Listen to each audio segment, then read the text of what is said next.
مومنو اسی اللہ کی طرف رجوع کیے رہو اور اس سے ڈرتے رہو اور نماز قائم کرتے رہو اور مشرکوں میں نہ ہونا اور نہ ان لوگوں میں ہونا جنہوں نے اپنے دین کو ٹکڑے ٹکڑے کر دیا اور خود بھی فرقے فرقے ہو گئے.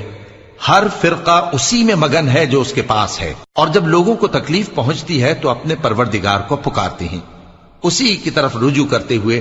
پھر جب وہ ان کو اپنی رحمت کا مزہ چکھاتا ہے تو ایک فریق ان میں سے اپنے پروردگار کے ساتھ شرک کرنے لگتا ہے تاکہ جو ہم نے ان کو بخشا ہے اس کی ناشکری کرے.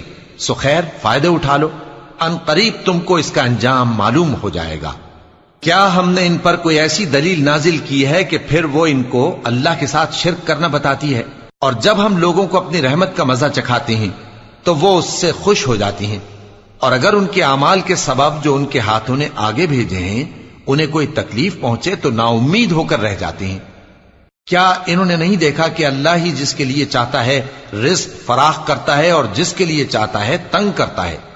بے شک اس میں ایمان لانے والوں کے لیے نشانیاں ہیں.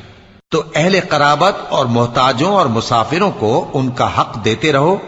جو لوگ اللہ کی رضا کے طالب ہیں یہ ان کے حق میں بہتر ہے، اور یہی لوگ کامیابی حاصل کرنے والے ہیں. اور جو سود تم دیتے ہو کہ وہ لوگوں کے مال میں بڑھے تو اللہ کے نزدیک تو وہ بڑھتا بھی نہیں. اور جو تم زکات دیتے ہو اللہ کی رضامندی طلب کرتے ہوئے تو وہ موجب برکت ہے، اور ایسے ہی لوگ اپنے مال کو کئی گنا کرنے والے ہیں. اللہ ہی تو ہے جس نے تم کو پیدا کیا، پھر اس نے تم کو رزق دیا، پھر وہ تمہیں موت دے گا، پھر زندہ کرے گا. بھلا تمہارے بنائے ہوئے شریکوں میں بھی کوئی ایسا ہے جو ان کاموں میں سے کچھ کر سکے؟ وہ پاک ہے اور اس کی شان ان کے شریکوں سے بلند ہے.